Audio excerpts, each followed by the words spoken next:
dobry, nazywam się Aleksandra Stąpel. Po drugiej stronie dzbana siedzi kolejny dzban. Emilia Holbek. Specjalnie dla Państwa prezentujemy Klub Kuriera TV. Jako pierwszy materiał proponuję wywiad z gościem. Zaskoczyłam Cię, Aleksandro? Może troszeczkę, ale nie przedłużajmy. Przed Państwem wywiad Klubu Kuriera.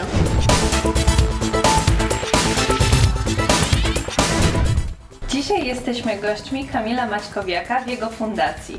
Będziemy rozmawiać z Kamilem o patriotyzmie. Witam Cię serdecznie. Witam serdecznie. Czy uważasz, że dla artystów patriotyzm jest ważną cechą?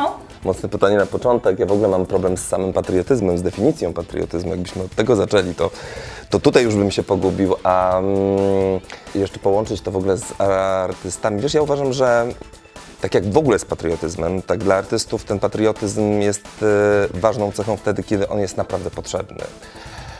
Kiedy przychodzi moment próby, jeżeli ja byłem zawsze zafascynowany aktorami XIX-wiecznymi i wówczas pod zaborami, kiedy nie było Polski de facto na mapie, no to ja rozumiem istotę takiego patriotyzmu, takiej walki o polskość, o polską literaturę, o polskich dramaturgów, o to w ogóle, żeby ludziom nieść nadzieję i tak dalej, i tak dalej. Natomiast dzisiaj trzeba by zacząć od tego, w czym jest w ogóle patriotyzm, zdefiniować sobie sam patriotyzm i dopiero pójść krok dalej, czym ten patriotyzm jest dla artystów i dla publiczności i z jakiego rodzaju misją się łączy. Patriotyzm jest dzisiaj bardzo zagarniany przez rozmaite grupy, przez polityków, przez grupy społeczne. To jest coś, czym łatwo sobie wytrzeć twarz i czym łatwo manipulować, czym łatwo też osiągać zupełnie niepatriotyczne cele. Dzisiaj bym powiedział, że dla mnie patriotyzm to jest raczej forma pewnego lokalnego skoncentrowania się na miejscu, w którym żyję i dbaniu o nie. Identyfikowaniu się z moją małą ojczyzną. Jeżeli przyszedłby moment próby, tak jak przyszedł dla mojego dziadka czy dla mojego pradziadka, to pewnie wówczas mógłbym sprawdzić, na ile moje rojenie, że jestem patriotą, miałoby sens. Wiem, że bardzo tutaj wiele wątków połączyłem. To jest tak z patriotyzmem.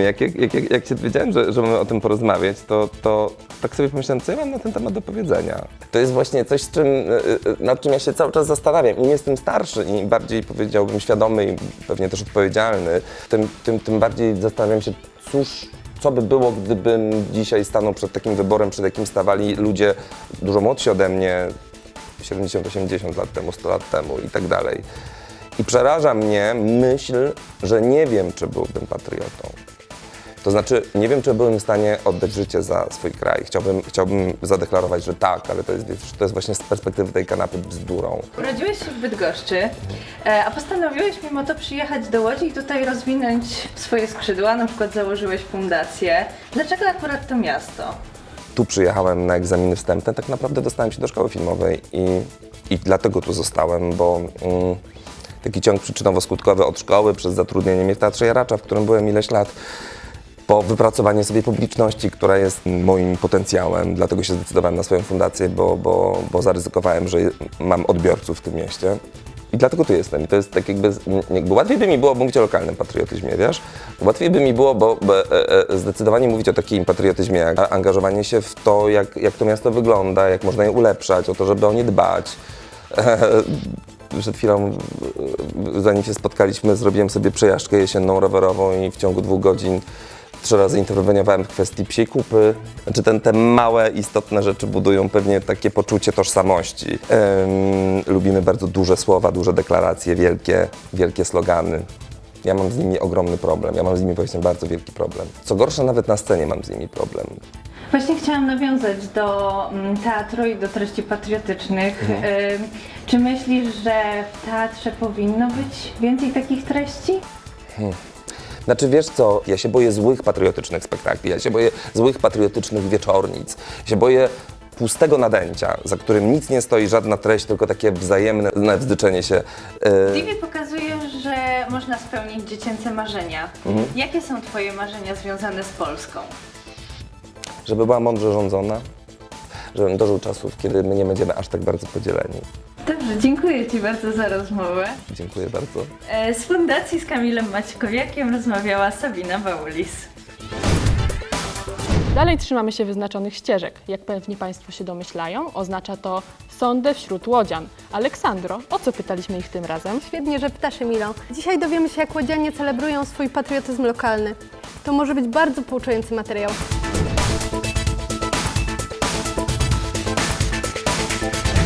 Lokalny patriotyzm to duma z pochodzenia z lokalnej miejscowości, z okręgu danego. Na przykład ja jestem dumny z tego, że jestem z Łodzi. Można tak powiedzieć. Choć jestem z okolic Łodzi, ale to już inna sprawa.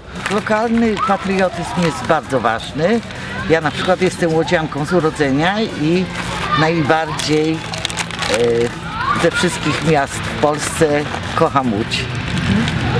Lokalnym patriotą można być w taki sposób, na przykład ja osobiście mam partnera, który robi tutaj łódzkie zdjęcia i te łódzkie zdjęcia, bałuckie w zasadzie, są promowane nawet na tramwajach tutaj naszych łódzkich i one tutaj ukazują piękno w ogóle naszych krajobrazów, naszych opuszczonych miejsc.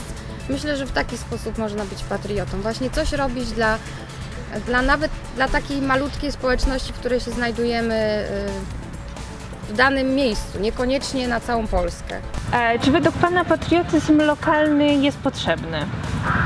Myślę, że jest ważne to, żeby ludzie dbali o miejsce i o przestrzeń, w której żyją, żeby miejsce, w którym funkcjonujemy i otoczenie było przyjazne też dla innych. Uważam, że lokalny patriotyzm to przede wszystkim szanowanie miasta, w którym się mieszka, czyli abyśmy nie zabrudzali go, żebyśmy próbowali go jak z najlepszej strony pokazać innym miastom, pokazać, że stać nas na dużo oraz, że jesteśmy prawdziwymi patriotami. A koleżanka, jak tam? Patriotyzm lokalny, tak? Tak jest. To ja uważam, że to jest właśnie taka przynależność do miasta i to jest pokazywanie tego i bycie z tego dumnym. Nie zawiodłam się. Tak, to było bardzo interesujące. Jednak pora przejść już dalej. Dzisiejszy materiał z działu Słownik Nowoczesnego Patrioty będzie nawiązywał do poprzednich materiałów. Chodzi o prawa i obowiązki obywatela. Dzisiaj nasi eksperci wyjaśnią nam, czym jest nieposłuszeństwo obywatelskie. Dla jednych zwykłe łamanie prawa, dla innych walka o ideę. Gdzie leży ta cienka granica? Więcej w materiale.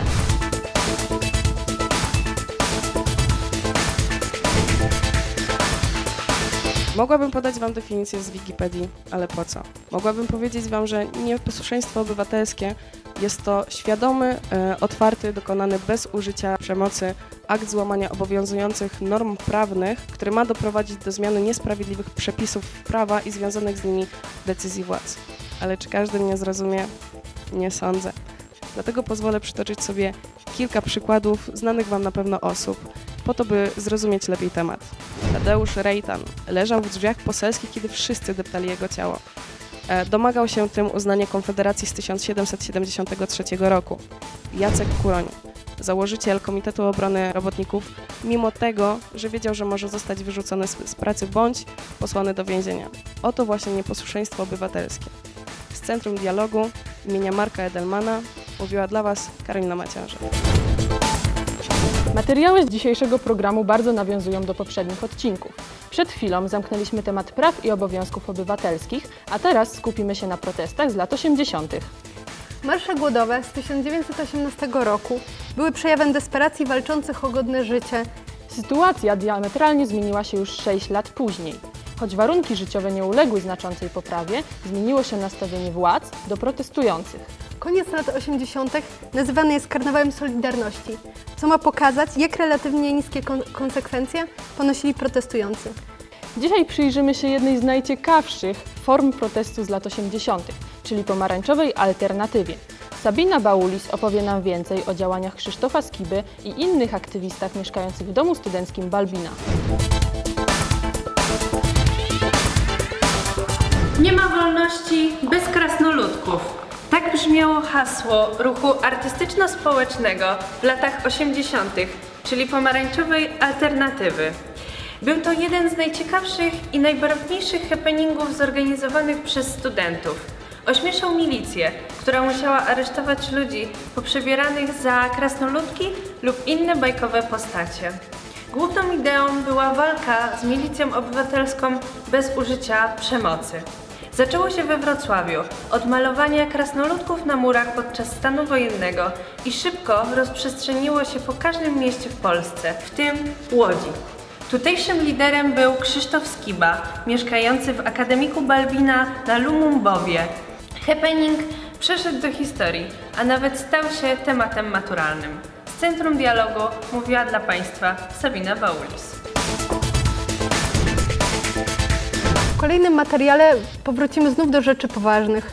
II wojna światowa to nie tylko starcie militarne państw całego świata, to także liczne akty bestialstwa dokonywane na ludności cywilnej oraz próba wymordowania przez nazistów wszystkich europejskich Żydów. W drugim odcinku naszego programu opowiadaliśmy o Janie Karskim, dyplomacie, który chciał zatrzymać Holokaust. Dzisiaj przedstawimy Państwu sylwetkę Juliana Grobelnego, polskiego polityka, jednego z przywódców Rady Pomocy Żydom Żegota. Materiał dla Państwa przygotował Andrzej Katarzyński. Dzień dobry. Dzisiejszy odcinek będzie o postaci, która nawet w trudnych czasach nie wahała się pomóc człowiekowi. Poznajcie już teraz Juliana Grobelnego. Nasz bohater urodził się 16 lutego 1893 roku w Brzezinach. Przed wojną działał w Polskiej Partii Socjalistycznej. Jako członek Polskiej Organizacji Wojskowej walczył w II i III Powstaniu Śląskim. W czasie II wojny światowej zaangażował się czynnie w pomoc Żydom. Został członkiem organizacji o nazwie Żegota, a w 1943 roku jej przewodniczącym. 10 października 1944 roku został starostą powiatowym w Mińsku Mazowieckim. Tam też zmarł 4 grudnia 1944 roku. Julian Grobelny jest przykładem postaci, która nawet w czasach największego zagrożenia potrafiła zachować całkowite człowieczeństwo. Nic dziwnego, że w 1987 roku otrzymał tytuł Sprawiedliwego wśród Narodów Świata. Tym materiałem dzisiaj żegnamy się z Państwem. Odcinek dla Państwa poprowadziła Emilia Holwek I Aleksandra Stąpel. Przypominamy o przycisku subskrybuj. Warto go używać.